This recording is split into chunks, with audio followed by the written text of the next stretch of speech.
नमस्कार दोस्तों, मैं मनीष कुमार भोज आप सभी का अपने यूट्यूब चैनल पहाड़ एजुकेशन में हार्दिक स्वागत करता हूं। आशा करता हूं आप सभी लोग स्वस्थ होंगे, मस्त होंगे और अपनी पढ़ाई को नियमित रूप से कर रहे होंगे। दोस्तों, मैं आज आप लोगों के बीच जो श्रृंखला लेके उपस्थित हुआ हूँ वह उत्तराखंड बजट 2023-24 से रिलेटेड मोस्ट इंपोर्टेंट क्वेश्चन, यहाँ पर 30 क्वेश्चनों की श्रृंखला लेके उपस्थित हुआ हूँ जो आपकी प्रतियोगिता परीक्षाओं में पूछे जा सकते हैं। देखिए दोस्तों, इस श्रृंखला का पहला ही प्रश्न आप लोगों के बीच में रखने जा रहा हूँ। भारतीय संविधान में राज्य बजट को किस अनुच्छेद के अंतर्गत परिभाषित किया गया है? ठीक है, क्वेश्चन को पहले समझिए।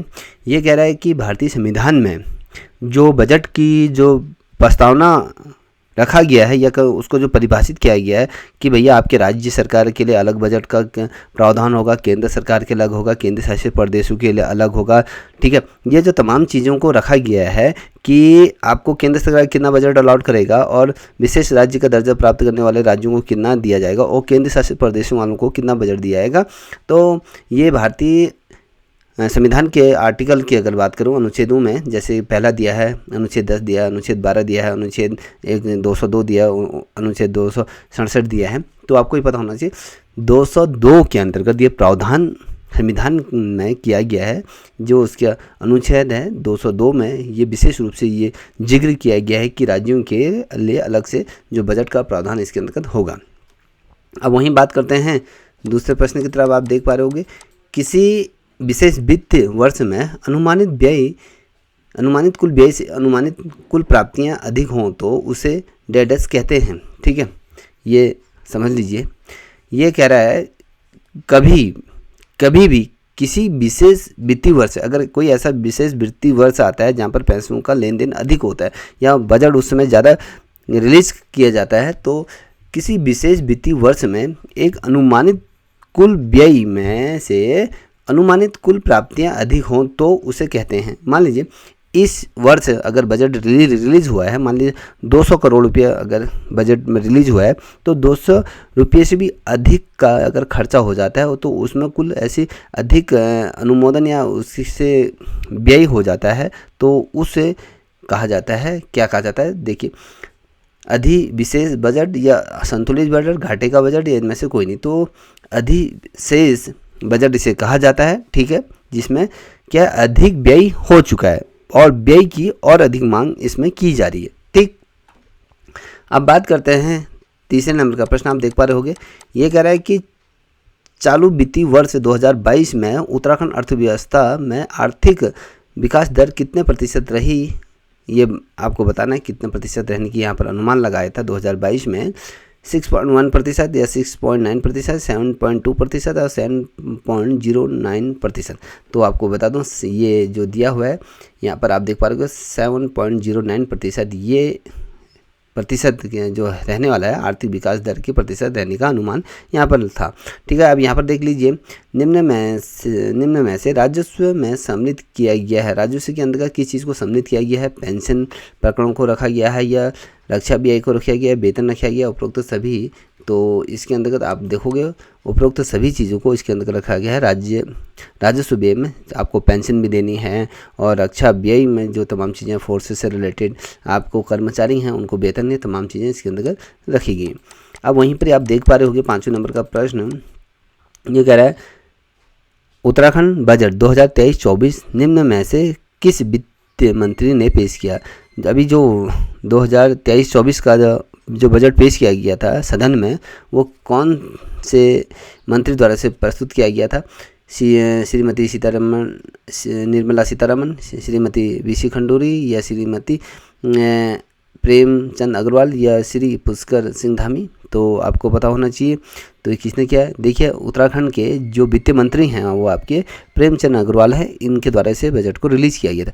अब श्रीमती निर्मला सीतारमण की अगर बात करें तो ये केंद्र के क्या है, आपके फाइनेंस मिनिस्टर के रूप में है। हम यहाँ राज्य की बात करें उत्तराखंड की। ठीक है, अब यहाँ पर देखो वित्तीय वर्ष 2023-24 के लिए उत्तराखंड का बजट कितना अनुमानित किया गया है ये आपको बताना है। कितना यहाँ पर उत्तराखंड में जो 2023-24 का जो बजट जो पारित किया गया था वो कितना किया गया था? यहाँ पर आप देख पा रहे होंगे 66,571.49 करोड़ या फिर आपके 77,407 या फिर 45,588 या 57,800 35। तो आपको बता दूं यहाँ पर 77,407.08 करोड़ रुपए का यहाँ पर इस बार आपका उत्तराखंड राज्य का बजट है। ठीक है, अब वहीं देखिए 7वें नंबर का प्रश्न ये कह रहा है कि उत्तराखंड के वित्तीय मंत्री प्रेमचंद अग्रवाल उत्तराखंड बजट 2023-24 को कहाँ पेश करेंगे? देहरादून में, पौड़ी में, नैनीताल में, गैरसैंण में। तो आपको पता होगा ये जो गैरसैंण में आपके अंतर्गत यहाँ पर किया जाएगा। ठीक है, अब बात करते हैं 8वां प्रश्न, राज्य गठन के बाद पहला आम बजट किस वित्तीय मंत्री द्वारा पेश किया गया था? ठीक है, जब राज्य का गठन हुआ जैसे कि हमने इस राज्य के लिए जितना संघर्ष किया था, एक पर्वतीय राज्य की जो हमने संकल्पना की थी वो जब साकार हुआ तो राज्य के रूप में जब उत्तराखंड आया तो इसमें पहली बजट जो पहली दफ़े किसके द्वारा बजट पेश किया गया था? ये यहाँ पर किया था श्री रमेश चंद्र पोखरियाल निशंक द्वारा, श्री नारायण दत्त तिवारी या श्री भगत सिंह कोश्यारी या श्री नित्यानंद स्वामी। तो जो बजट पेश किया था ये आपके जो रमेश पोखरियाल निशंक द्वारा इसे पेश किया गया था पहला बजट। ठीक है, 9वें नंबर के प्रश्न की ओर बढ़ रहे हैं। यहाँ पर कह रहा है आर्थिक सर्वेक्षण 2023 में राज्य की प्रति व्यक्ति आय अनुमानित है। जितने भी उत्तराखंड में रहने वाले जो व्यक्ति हैं उसमें जो प्रति व्यक्ति की अगर हम बात करें तो उसकी सालाना इनकम कितनी है, एक अनुमान लगा रहे हैं कि इतना एक व्यक्ति प्रति साल में कमाता होगा। तो इसमें दिया है 1.85 लाख रुपये या 1.97 लाख रुपये या 2.33 लाख रुपये या फिर 2.45 लाख रुपये। तो दोस्तों आपको बता दूं तो इसके अंतर्गत जो उत्तराखंड का जो प्रति व्यक्ति आय है वो आपके 2,33,00,000 रुपये यहाँ पर दिए हुए हैं। ठीक है, अब वहीं पर हम बात करते हैं अगले प्रश्न की तरफ बढ़ रहे हैं। तो ये है 10वें नंबर, ये निम्न में से प्राथमिक क्षेत्र में सम्मिलित नहीं है। प्राथमिक क्षेत्र में क्या सम्मिलित नहीं है? पशुपालन है, कृषि है, खनन है या विनिर्माण। तो विनिर्माण आपका प्राथमिक क्षेत्र के अंतर्गत नहीं आता है। पशुपालन पहले प्राथमिक क्षेत्र के अंतर्गत है, कृषि भी प्राथमिक क्षेत्र के अंतर्गत आता है और खनन भी प्राथमिक क्षेत्र के अंतर्गत आता है। ठीक है, यहाँ पर देखिए 11वां, राज्य सरकार ने G20 के आयोजन के लिए कितने रुपये का प्रावधान यहाँ पर किया था G20 के लिए? ठीक है, जो आपको पता है रामनगर और इसी के तमाम जगह जो G20 की जो 3 बैठक उत्तराखंड में होनी थी उसके लिए कितने रुपये का यहाँ पर बजट का प्रावधान यहाँ पर किया गया था? 100 करोड़, 120 करोड़ या 1.5 करोड़ रुपया, 200 करोड़ रुपया। तो आपको बता 100 करोड़ रुपये यहाँ पर खर्च राज्य सरकार करेगी G20 सम्मेलन की बैठकों में। ठीक है, अब यहाँ पर देख पा रहे होगे आप 12वें नंबर का प्रश्न ये कह रहा है उत्तराखंड बजट 2023-24 में उत्तराखंड राज्य सरकार की आय की सबसे बड़ी मद कौन सी रही? देखिए, स्वयं का कर राजस्व, लोक ऋण या लोक केंद्र सरकार से सहायता अनुदान के रूप में या केतर राजस्व। तो ये जो बजट का जो सबसे बड़ा मद जो रहा केंद्र सरकार के द्वारा जो सहायता के रूप में जो अनुदान दिया जाता था राज्य सरकार को उसके रूप में। ठीक है, अब यहाँ पर 13वें नंबर का प्रश्न आप देख पा रहे होंगे। 13वें नंबर का प्रश्न कह रहा है राज्य अर्थव्यवस्था में द्वितीय क्षेत्र का कार्य योगदान धीरे धीरे क्या हो रहा है? बढ़ रहा है, घट रहा है, स्थिर हो रहा है? इनमें से कोई नहीं। तो आपको बता दूं ये आपका धीरे धीरे क्या हो रहा है? बढ़ रहा है। देखिए, अब हम 14 नंबर के प्रश्न की तरफ बढ़ रहे हैं। GEP क्या है? अगर मैं इसका फुल फॉर्म बता दूं आपको, ग्रॉस इन्वायरमेंट प्रोडक्ट करके ये है, आपको पता होना चाहिए। अब देखिए, वहीं अगर हम 15 नंबर की बात करें तो 15 नंबर के अंदर जो दिया गया उत्तराखंड GEP लागू करने वाला कौन सा राज्य बन गया है? पहला, दूसरा, तीसरा, चौथा। तो आपको बता दूं पहला ऐसा राज्य बन गया उत्तराखंड GEP लागू करने वाला। ठीक है, बहुत महत्वपूर्ण प्रश्न है। वहीं पर ही 16वें नंबर का प्रश्न देखिए, ये कह रहा है कि राज्य द्वारा सर्वाधिक व्यय किस मद पर किया जाता है? जब राज्य के अंतर्गत जब बजट पारित होता है तो उसमें सर्वाधिक व्यय किस चीज़ के लिए राज्य के अंतर्गत किया जाता है? देखिए, राजस्व द्वारा सर्वाधिक व्यय किस मद पर किया जाता है? निवेश पे किया जाता है, वृहद निर्माण में किया जाता है, लघु निर्माण में किया जाता है, वेतन भत्ते, मजदूरी आदि अनुष्ठान में या पेंशन के अंतर्गत या अनुमोदित के अंतर्गत। तो आपको मैं बता दूं वेतन भत्ते या मजदूरी अधिष्ठान के अंतर्गत क्या होता है? सर्वाधिक रूप में व्यय होता है। जितने भी कर्मचारी हैं या उनको पेंशन प्रकरण तमाम चीज़ों के अंतर्गत इसमें दिया जाता है। ठीक है, अब बात करते हैं 17 नंबर का प्रश्न। देखिए, उत्तराखंड में मुख्यमंत्री घसियारी कल्याण योजना 2021 का संबंध है किस चीज़ से संबंध है? कृषि से है, शिक्षा से है, स्वास्थ्य से है, पशु से है। तो आपको बता दूं पशुपालन से घसियारी योजना है, घास से रिलेटेड।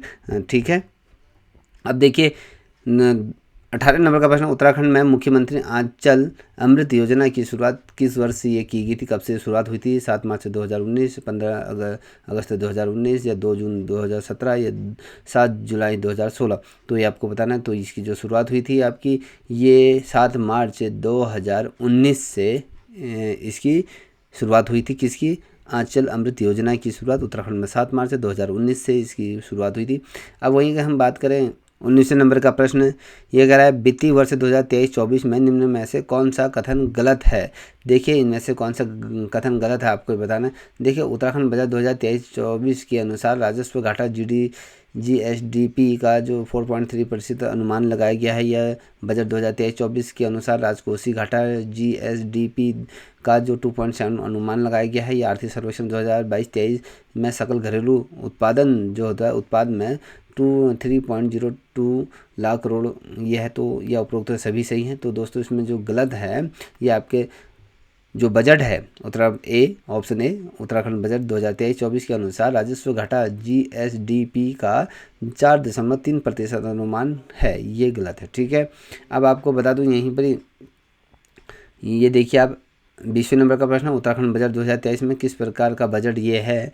देखिए अधिशेष बजट है या संतुलित बजट है, घाटे का बजट है, इनमें से कोई नहीं। तो अब इससे पूर्व भी हमने बताया था 2023-24 का बजट सर्वाधिक रूप में ये बजट इस बार पेश किया गया है। तो इसमें अधिशेष बजट इसे कहा जाता है। ठीक है, अब वहीं पर अगर 21वें नंबर का प्रश्न देखो, उत्तराखंड बजट 2023-24 में राजकोषीय घाटा में सकल राज्य घरेलू उत्पादन जीएसडीपी का कितना प्रतिशत ये अनुमान रहने वाला है, आपको बताना। देखिए यहाँ पर 1.3%, 1.27% या 3.5% या 4.2%। तो आपको बता दूँ 2.7% ये क्या है आपका जो राज्य सकल घरेलू उत्पादन ये रहने वाला है। ठीक है, अब 22वें नंबर का प्रश्न की अगर बात करें तो बजट में केंद्र सरकार की सप्तऋषि प्राथमिकताओं के तर्ज पर उत्तराखंड बजट 2023-24 की जो 7 प्राथमिक चीज़ें इसके अंदर क्या सम्मिलित किया गया आपको पता है। जिस प्रकार से केंद्र सरकार ने सप्तऋषि जो बजट पेश किया था अमृतकाल का, तो उसी तर्ज पर उत्तराखंड ने भी क्या किया, सप्तऋषि प्राथमिक बजट के तर्ज पर यहाँ पर 7 प्राथमिक चीज़ों को इसमें शामिल किया गया। मानव पूंजी निवेश या इकोलॉजी या इकोनॉमी संतुलन या प्रौद्योगिकी के आधार पर ये सभी चीज़ों को लेकर उत्तराखंड सरकार चल रही है। 23वें नंबर का प्रश्न, उत्तराखंड बजट 2023-24 में जलवायु परिवर्तन से संबंधित कुल कितने प्रतिशत यहाँ पर व्यय करने का प्रावधान किया गया है कि इस बजट में जलवायु परिवर्तन से संबंधित तमाम चीज़ें कितना इसमें रहेगा बजट के अंतर्गत? 5%, 3.5%, 1.3% या 0.5%? तो आपको बता 0.5% यहाँ पर जलवायु परिवर्तन के अंतर्गत उत्तराखंड का बजट को रखा गया। मुख्यमंत्री वात्सल्य योजना के अंतर्गत बजट 2023-24 में 30 करोड़ रुपए का प्रावधान किया गया है। और मुख्यमंत्री वात्सल्य योजना कब शुरू हुई थी राज्य में? अगस्त 2020 में, अगस्त 2021, अक्टूबर 2020 या अक्टूबर 2021? तो आपको बता दें ये हुआ था आपका अगस्त 2021 को ये आपका मुख्यमंत्री वात्सल्य योजना प्रारंभ हुई थी। ठीक है, अब प्रधानमंत्री जैसे PM श्री योजना की शुरुआत कब हुई, कभी क्वेश्चन में पूछा जाता है। तो आपको ये पता होना चाहिए 5 जून 2022 या 5 सितंबर 2022, 5 फरवरी 2023, 5 मार्च 2023। तो 5 सितंबर 2022 को आपकी PM श्री योजना की शुरुआत हुई थी। ठीक है, वहीं 26वें नंबर का प्रश्न आप देख पा रहे राज्य में BPL परिवारों की बालिकाओं को वित्तीय सहायता के लिए नंदा गौरा योजना के तहत 283.50 करोड़ का यहाँ पर प्रावधान किया गया है। ये योजना कब से प्रारंभ हुई थी राज्य में? 2015, 17, 18, 22। तो ये जो हुई थी 2017 से ये योजना को क्रियान्वित किया गया था, जिसके अंतर्गत जो गरीब परिवार की जो बच्चियां हैं उनके को वित्तीय सहायता या उसको किसी भी प्रकार जब उनकी शादी होती है या जब 18 साल की हो जाती है तो उस समय उनको ये धनराशि दी जाती है। ठीक है, कब हुई थी? 2017 में।